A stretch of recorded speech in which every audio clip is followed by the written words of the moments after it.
സംസ്ഥാനത്ത് വീണ്ടും നിപ്പ പകർച്ചവ്യാധി റിപ്പോർട്ട് ചെയ്തിരിക്കുന്ന സാഹചര്യത്തിൽ കേന്ദ്ര വിദഗ്ധ സംഘത്തെ അയക്കണമെന്നും നിപ്പ വ്യാപന സാഹചര്യത്തിൽ സംസ്ഥാനത്തിന് എല്ലാ സഹായവും നൽകണമെന്നും കൊടിക്കുന്നിൽ സുരേഷ് എം.പി. പാർലമെന്റിൽ ആവശ്യപ്പെട്ടു. കേരളത്തിൽ നിപ്പ ബാധിച്ച് മരിച്ചയാളിന്റെ കുടുംബത്തിന് മതിയായ നഷ്ടപരിഹാരം നൽകണമെന്നും മോണോക്ലോണൽ ആന്റിബോഡി ആവശ്യമായ തോതിൽ ഉറപ്പുവരുത്തണമെന്നും ആവശ്യപ്പെട്ടു.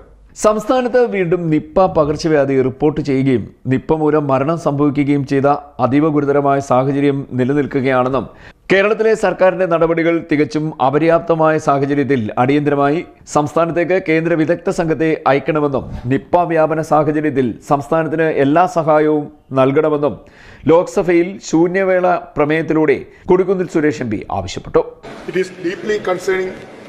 To note that the total 99 Nipah cases reported in more than 2 decades between 2001 and 2023 in India. Kerala has accounted for 28% of the total confirmed Nipah cases in the country, including the latest cases in Kozhikode.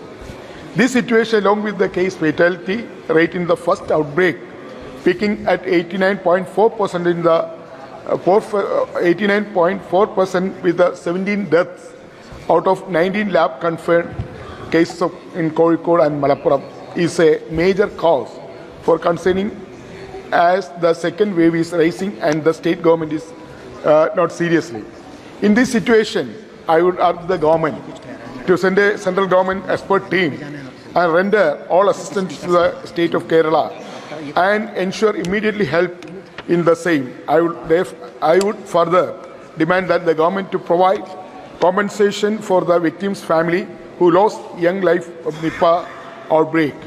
The union government must ensure supply of monoclonal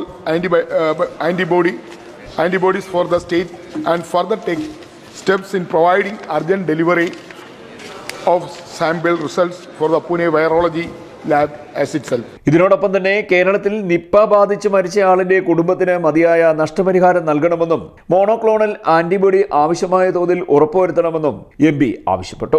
Pune virology ഇൻസ്റ്റിറ്റ്യൂട്ടിൽ നിന്നുമുള്ള പരിശോധനാ ഫലങ്ങൾ കാലതാമസമില്ലാതെ ലഭിക്കുവാൻ വേണ്ട നടപടി സ്വീകരിക്കണമെന്നും Kodikunnil Suresh MP. ആവശ്യപ്പെട്ടു. കേരളത്തിൽ ഒട്ടനവധി വൈറൽ രോഗങ്ങൾ അടിക്കടി ഉണ്ടാകുന്ന സാഹചര്യമുണ്ട്. അതുകൊണ്ട് തന്നെ ഇൻസ്റ്റിറ്റ്യൂട്ടിന്റെ മേഖലാ കേന്ദ്രം കേരളത്തിൽ ആരംഭിക്കണമെന്നും താൻ പലതവണ കേന്ദ്ര സർക്കാരിനോട് ആവശ്യപ്പെട്ടിരുന്നതായും എം.പി. പാർലമെന്റിൽ പറഞ്ഞു.